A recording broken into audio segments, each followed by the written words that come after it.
Eh bien, que le Seigneur vous bénisse, que le Seigneur vous garde. Alléluia. Alors aujourd'hui, j'aurais voulu faire une petite vidéo pour répondre à une personne qui aussi regarde mes vidéos, nommée Daniel Kern. Alors, voyez-vous, derrière moi, on voit des cartons avec des trottinettes de bébés ou adultes. Et je suis entouré de cartons d'ailleurs. Mais Daniel Kern, à voir les cartons et les trottinettes, me dit que je fais de l'évangile un évangile de prospérité, c'est-à-dire que j'en profite pour mettre en évidence ces trottinettes. Déjà, il faudrait déjà que je donne le numéro de téléphone, mon adresse, et il aurait fallu qu'auparavant encore, je fasse aussi des vidéos de ce genre. Mais on peut parler dans la vie des choses que l'on voit, et on se fait une opinion tout de suite, sans savoir. Imaginez que ces cartons qui sont autour de moi, qu'à l'intérieur, il y aurait du linge, parce que c'est pas parce qu'on voit des cartons avec dessus des trottinettes. À l'intérieur, j'aurais pu aussi bien mettre des fers à repasser, j'aurais pu mettre n'importe quoi. Les gens qui partent en voyage prennent toutes sortes de cartons. C'est pas pour cela que dans les cartons, des fois, on y trouve les choses par lesquelles ces cartons sont destinés. Mais ce que je voulais dire, c'est que ces cartons, effectivement, contiennent des trottinettes. J'ai un de mes fils qui a un ami qui réparait les trottinettes, qui habitait à Saint-Ouen-l'Aumône, pas loin de chez moi, et qui a fait faillite, et qui lui a donné toutes ces trottinettes, des trottinettes réformées, qu'il faut réparer. Et mon fils me dit, papa, j'ai beaucoup de trottinettes. Est-ce que tu pourrais en mettre aussi là où tu te tiens? Donc là, en ce moment où je me tiens, où je parle de la parole de Dieu. Et je n'ai pas voulu laisser mon fils avec tous ces cartons qui laisseraient en dessous la pluie et qui ne pourrait plus du tout les réparer. Alors j'ai eu mon fils, eh bien, mêlé à l'abri. Voilà. Alors, les trottinettes, à réparer, à réformer, que mon fils en répare, et qu'on lui a fait un don, on lui a donné, eh bien, même la cour où je suis, elle est remplie de trottinettes, remplie. D'ailleurs, je vais tourner la caméra, la caméra, pour vous faire voir les trottinettes qui est dans la cour. Donc, excusez-moi, je ne suis pas un manipulateur de caméra. Si j'arrive à enregistrer, c'est déjà, que le Seigneur le permet, c'est déjà un miracle. Mais je vais vous faire voir la cour aussi, les trottinettes qui sont en tas dans la cour, en dessous l'eau, que mon fils essaye de réparer. Je vais vous les faire voir tout de suite. Voyez-vous, regardez. Je ne sais pas si je vais arriver à vous les faire voir. Excusez-moi, je ne suis pas un grand manipulateur. Je ne sais pas. Je ne sais pas si vous voyez ces trottinettes. Je ne sais pas. Donc, voilà. Il y a des trottinettes partout dans la cour. Tout ça, c'est à réparer, bien sûr. Voilà. Alors je me demande même si mon fils il va réparer tout ça, il faut quand même s'y connaître, mais jusqu'à maintenant, ça va, il se débrouille pas mal. Mais ça lui appartient en fait. Ça lui appartient. Même à l'étage supérieur, il a mis des trucs, je ne me rappelle plus comment ça s'appelle ça, là, que les jeunes montent dessus et qu'ils se tiennent en équilibre. Je ne me rappelle plus comment ça s'appelle, overdrive, un truc comme ça, voyez-vous, overdrive. Alors, il est vrai, excusez-moi, je veux bien mettre la vidéo.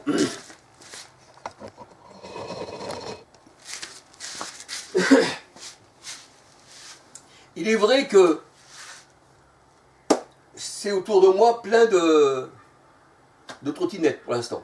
Bon, et ça commence à me trottiner dans la tête, parce que ça m'énerve, parce que j'aime bien avoir ma place quand même. Mais je pense que mon fils va les enlever vite fait. Mais je ne fais pas de la maison du Seigneur une maison de commerce. Comme nous voyons les pharisiens dans le temple qui vendaient les pigeons. Hein, ils vendaient les pigeons dans le temple. Vous avez fait de mon père une maison de commerce. On ne mélange pas les choses du monde avec les choses du Seigneur. Ah, alléluia. Donc, ce que je veux dire par là, que si au premier aspect, on juge sans savoir, sans connaître, parce que Daniel Kern n'est jamais venu chez moi, je l'ai déjà eu au téléphone, il n'est jamais venu chez moi, donc il me juge sur une chose par laquelle il n'est même pas au courant. Voyez-vous, comme je vous dis, ça aurait pu être des vêtements qu'il y avait dans les cartons. Simplement. Et tout de suite, on est jugé. Alors je me dis, Daniel Kern, sans pour autant avoir une rancune contre lui, mais c'est une vérité que je dis, il n'aurait pas fallu qu'il soit juré dans une cour d'assises au temps de la guillotine. Parce qu'il aurait fait tuer pas mal de gens. Il suffisait de lui faire voir quelques éléments, même s'il n'était pas témoin, il aurait dit tout de suite, c'est ça. Voyez-vous? C'est pour ça que le Seigneur il disait qu'on ne doit pas être faux témoin. Hein? Pas de faux témoins. Et la Bible elle dit que pour mettre le Seigneur à la croix, pour pouvoir le crucifier, ils cherchèrent de faux témoins. Hein? Ils cherchèrent de faux témoins. Qu'ils auraient dit, voici nous l'avons entendu dire, hein, il rebâtit en 3 jours le temple. Mais ça, c'était justement pour accuser le Seigneur. Alléluia. C'était une occasion de dire, il rebâtit en 3 jours, donc vous voyez bien, lui qui n'était un homme, il ne voyait pas sa divinité, il ne peut pas rebâtir ce temple en 3 jours. C'est impossible. Mais il parlait du temple de son corps. 1 Jean 19, 20, 21. Et la parole de Dieu nous dit que ces faux témoins, dont Matthieu 26, versets 59 à 60, eh bien, étaient là justement pour combattre la vérité. Parce que Christ était la vérité en fait. Ah, alléluia. Hein? Et le commandement de la loi, un des commandements de la loi, alléluia, tu ne feras pas de faux témoignages. Exode 20, 16. Ça veut dire que Daniel Kern est témoin d'un commerce, hein, que je ferai. Il est témoin. Il m'a vu vendre, il le sait, il connaît, il a mon téléphone, il connaît mes clients, il connaît ci, il connaît ça. D'après ce qu'il dit, je suis comme un certain pasteur, comment il s'appelle, un drôle de nom, qui fait, paraît-il, du commerce. Mais ça, libre à lui. Voyez-vous, libre à lui, ce pasteur, paraît-il, qui fait du commerce. Libre à lui. Hein, c'est lui qui voit avec le Seigneur. Mais pour mon compte, je ne fais pas de commerce. Et j'ai horreur, le commerce, j'ai même horreur des marchés. Voyez-vous, les marchés, tout ça, tout ce qui était marché, tout ce qui est commerce, tout ça, j'ai horreur. Je suis plutôt dans les travaux publics, enfin j'étais dans les travaux publics, et je suis aussi soudeur. Et j'ai fait de la ferronnerie d'art. Alléluia. J'ai un CAP de métallier, et j'ai mon certificat d'études. Mais le commerce, tel qu'on le conçoit, c'est pas pour moi. Et d'ailleurs, quand je parle du Seigneur, je ne mélange pas les choses du monde avec les choses saintes de Dieu. Alléluia. Et m'enrichir, eh bien, à l'âge où je suis, hein, j'ai 74 ans, et même avant, je suis venu au monde nu, j'en partirai nu. Je discutais une fois avec un homme, je lui disais, on vient au monde nu, on repart nu, on n'emmène pas avec nous eh bien, toutes les richesses qu'on a acquis, même si on les a réacquis, ces richesses, et si seulement on avait des richesses. Eh bien, lui, cet homme, il me faisait beaucoup rire, il me disait, moi, c'est pas vrai, j'en partirai pas nu, j'en partirai avec mon costume, mon costard et mes chaussures préférées. Mais c'était pas là la question du Seigneur. Que donnera un homme, que donnera-t-il en échange de son âme s'il gagne le monde entier, mais s'il vient perdre son âme, qui dit le Seigneur. Alléluia. Et nous voyons que tous les gens riches, eh bien, n'ont rien emmené avec eux. Alléluia. Au contraire, ça les perd. Alléluia. Alors, le faux témoin, eh bien, c'est écrit dans la loi, tu ne feras pas de faux témoignages. Alléluia. Tu ne feras pas de faux témoignages. Et le faux témoin demande des comptes à celui qui ne connaît rien. Un faux témoin demande des comptes à celui qui ne connaît rien de son commerce à lui. Il demande des comptes. Il croit, lui, le faux témoin. Ça, c'est écrit dans le psaume 35, verset 11, verset d'Arbi. Alléluia. Donc, les faux témoins, c'est quelqu'un qui dit « Je sais, j'ai vu, j'ai analysé et j'ai compris ». Ça, c'est un faux témoin. Mais le vrai témoin, comme on voit les enfants de Dieu, c'était des vrais témoins. Dans 1 Jean 1, verset 1 à 4, 5, il me semble, comme la parole de Dieu nous dit, que les disciples ont vu le Seigneur. Leurs mains l'ont touché, leurs doigts aussi l'ont touché, comme Thomas. Hein, mets tes doigts ici et ça. Et maintenant on croit. Hein, c'est ce qu'il dit le Seigneur à Thomas. Alléluia. Donc c'est des gens qui ont vécu avec, c'était des vrais témoins. Alléluia. Mais la Bible elle dit qu'il y a aussi des faux témoins. Il y a des gens qui, selon leurs yeux, de ce qu'ils voient, sans connaître ce qu'il y a derrière, tout de suite, d'après leur pensée humaine, ils ont conclu que tu faisais un commerce. Alors que c'est même pas moi, c'est justement là. Et à l'intérieur de ces cartons, comme je vous dis, ça aurait pu être des vêtements, ça aurait pu être des fers à repasser, ça aurait pu être, je sais pas moi, n'importe quoi. Hein, c'est pour ça que l'emballage peut tromper. Les gens qui partent en vacances, comme je vous dis, se servent aussi des emballages, hein, des cartons. Mais c'est pas pour autant que le carton indique ceci, qu'à l'intérieur, c'est cela. C'est pas ça que ça veut dire. Mais là, effectivement, c'est des trottinettes hein, qui appartiennent à mon fils, comme je vous dis. Ses amis lui ont fait un don. Alors, je crois qu'ils ont fait faillite, il me semble. Et c'est des trottinettes de la Réforme que mon fils doit réparer. Vous avez vu, il a plein dehors, il a un peu partout. On lui a donné aussi des pièces neuves pour pouvoir réparer. Tout ça, ça a été donné avec. Et voilà, ça c'est le business à mon fils. Voilà, il fait ce qu'il veut avec ça. Alléluia. Mais il est vrai que, je pense, hein, Daniel Kern n'aurait pas fallu qu'il soit juré. Hein, parce qu'un juré, on le fait jurer aussi. Hein. C'est un juré, il est juré hein, à la cour d'assises. Et puis qu'il ait vu simplement avec ses yeux comme ça des choses, sans savoir comment ce qui en retourne. Vous savez, il y a des personnes aussi, quand ils viennent, ils donnent des témoignages hein, d'une chose qui s'est passée, on va dire d'un accident, ici et ça, mais qui sont arrivés après.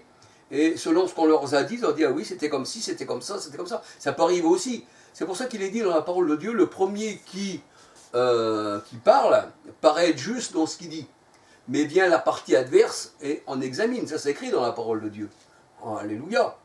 Donc, effectivement, si on regarde, je vais prendre un exemple, bien sûr, une voiture, eh bien, elle a été accidentée, une supposition, on l'a redressée, hein, elle a passé au carrossier, il lui a mis du satin-fer, il lui a mis une belle peinture éclatante, et ci, et ça, et ça, et ça.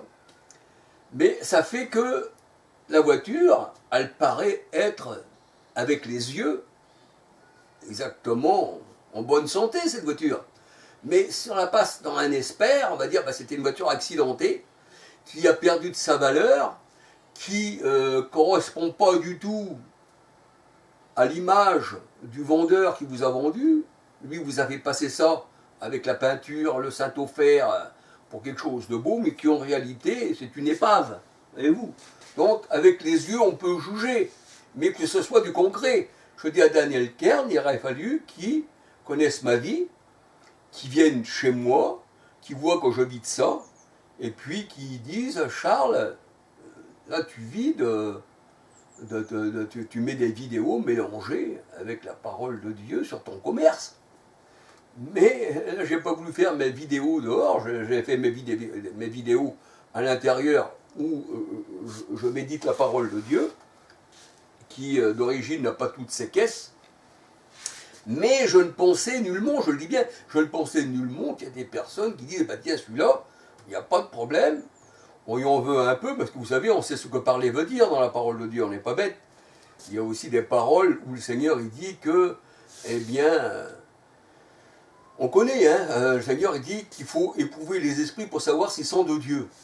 Alors c'est vrai qu'il y a certaines personnes, quand on parle avec eux, quand la manière où ils parlent, on sait ce que parler veut dire sur certains sujets. Maintenant qu'on me critique, on a le droit, je ne suis pas un gourou. Non, je ne suis pas un gourou. Et si c'est une critique valable, je me sens capable de l'accepter. Alléluia. Je me sens capable, parce que ça serait plutôt pour mon bien. Alléluia. Gloire au Seigneur.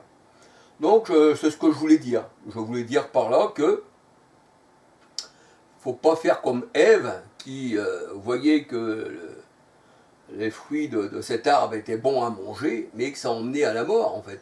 Et oui, c'était un jugement avec les yeux qui l'emmenait à la mort. Et le faux témoin, c'est pareil. Il n'a même pas vu, d'ailleurs. Ça serait un aveugle, ça aurait été pareil. C'est ça, le faux témoin. Hein. C'est comme un aveugle hein, qui ne voit pas. Il n'a rien vu, mais déjà, il constate que tu fais un commerce avec la maison de ton père. Là, tu en profites. Hein, tu es plutôt, dans ces cas-là, Daniel Kern, il voudrait dire par là que je suis un homme dépravé, libre à lui de le comprendre, de le savoir, que je serai rusé même, et que je ferai, profitant de l'évangile, de mélanger les choses passagères du monde. Ah. Alors là, tu n'as pas dans mon cœur, Daniel. Et le Seigneur connaît mon cœur, que ces choses qui sont dans ta tête, dans ta pensée, sont éloignées directement de ma pensée. Alléluia. C'est pour ça que le Seigneur ne regarde pas l'apparence, mais il regarde le cœur. Il ne regarde pas l'apparence, le Seigneur. Ici, je pourrais avoir une apparence de quelqu'un qui vend des mobylettes. Eh oui.